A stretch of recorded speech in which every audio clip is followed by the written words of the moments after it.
오늘 우리들이 함께 나눌 말씀은 마태복음 21장 12절에서 17절 말씀입니다.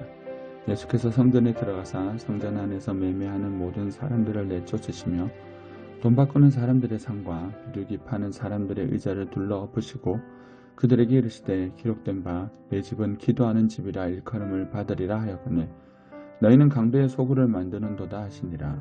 맹인과 저는 자들이 성전에서 예수께 나옴에 고쳐주시니 대제사장들과 서기관들이 예수께서 하시는 이상한 일과 또 성전에서 소리질러 호산나 다윗의 자손이여 하는 어린이들을 보고 노하여 예수께 말하되 그들이 하는 말을 듣느냐. 예수께서 이르시되 그렇다.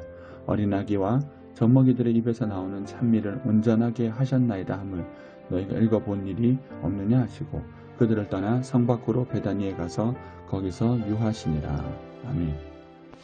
예루살렘으로 올라가신 예수님은 성전으로 향하십니다. 성전은 예수님께서 성전을 아버지의 집이라고 말씀하셨습니다. 성전은 유대인에게 매우 중요한 곳입니다. 그곳에서 예수님은 충격적인 모습을 보십니다. 그리고 그 안에서 보이신 예수님의 행동은 우리가 이때까지 알던 예수님의 모습과 너무나 다른 그런 과격하고 엄격한 모습의 예수님을 보게 됩니다.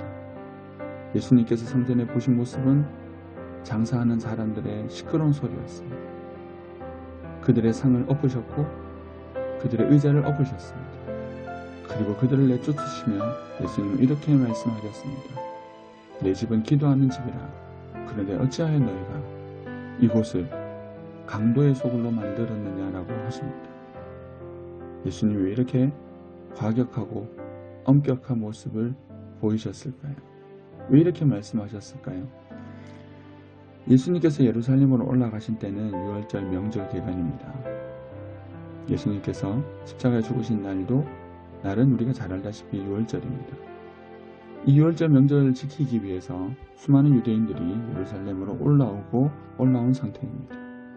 당시의 상황을 역사가 요세푸스는 이렇게 기록하였는데 이 당시 모인 사람들의 숫자가 270만 정도가 되었다라고 얘기를 합니다. 물론 많은 학자들이 과장된 숫자라고 생각합니다. 하지만 너무나 수많은 사람들이 모였으면 분명한 것 같습니다. 이들에게 문제가 있는데 그들이 유월절날 드려야 되는 제물을 먼 길을 통하여 들고 올 수 없다라는 것입니다. 이 경우에 율법은 이렇게 기록하고 있습니다. 신명기 24장 24절에서 26절 그러나 내 하나님 여호와께서 자기 이름을 두시려고 택하신 곳이 내게서 너무 멀고 행로가 어려워서 내 하나님 여호와께서 그 풍부히 주신 것을 가지고 갈 수 없거든. 그것을 돈으로 바꾸어 그 돈을 싸가지고 내 하나님 여호와께서 택하신 곳으로 가서 내 마음에 원하는 모든 것을 그 돈으로 사되 소나 양이나 포도주나 독주 등 내 마음에 원하는 모든 것을 구하고 거기 내 하나님 여호와 앞에서 너와 내 권속이 함께 먹고 즐거워할 것이며 라고 말씀하셨습니다.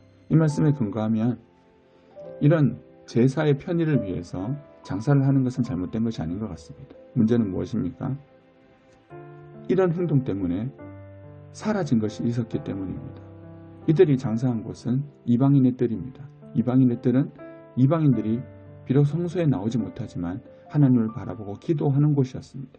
그런데 장사판이 이 이방인의 뜰을 덮어버렸습니다. 그래서 하나님을 바라봐야 될 사람들이 설 수 없는 공간으로 만들어버렸습니다. 예수님은 이곳을 강도의 소굴이라고 부르셨습니다. 왜 그랬을까요? 이 장소를 만든 사람들이 대제사장의 집안이었습니다. 이들은 이 유월절 제사라는 종교적인 이유로 모여든 사람들에게 장사를 했습니다. 그냥 편의를 봐준 것이 아니라 환전을 하고 성전의 어떤 돈으로 환전을 하고 거기에 환전 수수료를 어마어마하게 물리며 그리고 재물도 비싸게 파는 겁니다. 이 유월절을 우선 한몫 대목 장사하는 철로 만들어서 어마어마한 이득을 불법적인 이득을 그들이 취했던 것입니다. 그것 때문에 그 돈을 벌겠다라고 기도해야 되는 사람들의 공간을 다 뺏어버린 것입니다. 이게 왜 심각합니까? 예수님께서 왜 지금 예루살렘에 왜 올라오셨습니까? 예수님은 십자가에 죽으시기 위해서 올라오셨습니다. 왜 십자가에 죽으십니까? 인간의 죄의 문제를 해결하는 대속물이 되셔서 하나님과의 관계를 회복시키기 위해서 예루살렘으로 오셨습니다. 하나님은 이를 위해 자신의 하나밖에 없는 아들도 희생시키시면서 예루살렘으로 올리셨고 십자가에 죽이려고 하셨습니다. 이런 하나님과 예수님 마음과 다르게 성전은 무엇을 합니까? 하나님을 만나는 데 관심이 없고 자신의 욕심을 채우고 자신의 탐욕을 채우는 공간으로 만들어버렸습니다. 이것을 보시고 예수님께서 안타까워하시며 분노하시며 이 성전을 깨끗하게 하신 사건이 오늘 본문의 이야기입니다. 예수님이 왜 이렇게 엄격하게 하고 무섭게 하셨습니까?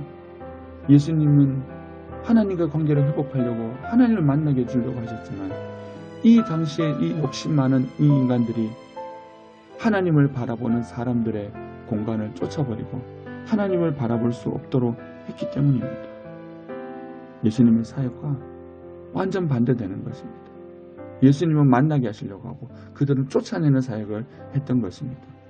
주님은 이 성전을 정결하게 하십니다. 깨끗하게 하십니다. 그들을 쫓아내심으로 성전이 다시 성전되게 하십니다. 그러자 주님을 만나야 될 자들이 주님 옆에 나왔고 주님은 그들을 만나주시고 고쳐주셨고 성전에 있는 아이들은 예수님을 향하여 호산나 다윗의 자손이여 라고 찬양하기 시작했습니다. 우리는 무엇 때문에 예수님께 나아가고 있습니까? 예수님 우리의 삶의 이유며 목적입니까? 예수님의 자리에 욕심이 들어오면 신앙은 반드시 형식적인 것이 됩니다. 종교적인 것이 됩니다. 기쁨과 감사와 찬양이 사라집니다. 그저 해야 하는 일을 하는 의무감만 자리 잡게 됩니다. 그 삶은 나뿐만 아니라 다른 사람의 삶 또한 주님을 바라보지 못하게 하는 그런 잘못을 저지르게 합니다. 고난주간을 시작하는 이때 우리의 모습을 다시 한번 돌아보기를 원합니다. 우리는 주님만을 구하고 있는지 아니면 우리 안의 욕심으로 어느 순간부터 우리도 모르게 우리의 신앙이 형식적으로 변해가고 있는 것은 아닌지, 혹 그렇다면 우리의 모든 것이 되어주시고 우리가 하나님을 온전히 바라보도록 하시기 위해 십자가의 길을 걸어가시는 그 예수님께 나아가면 됩니다. 그 십자가 앞에 나아가면 됩니다. 그 십자가는 우리를 다시 회복시켜 주실 것이고 더욱더 풍성하게 회복시켜 주셔서 우리가 온전히 주님만 바라보며 주님께 찬양하며 기뻐하며 감사하며 기도하는 삶으로 회복시켜 줄 것이고 더욱더 풍성하게 해 주실 것입니다. 이 은혜가 고난주간을 시작하는 이 첫날에 우리 모두에게 있기를 소원합니다. 기도하겠습니다. 좋으신 예수님, 기도합니다. 십자가를 향해 걸어가시는 예수님을 바라봅니다. 그 십자가의 은혜가 우리 안에 임하여 우리 안에 종교적이고 형식적인 마음들은 다 무너지게 하시고 욕심은 무너지게 하시고 예수님 한 분만 온전히 바라보는 기쁨과 찬양과 기도가 끊어지지 않는 복된 삶이 되게 하여 주시옵소서. 그렇게 하여 주실 주님께 감사드리며 예수님 이름으로 기도드립니다. 아멘.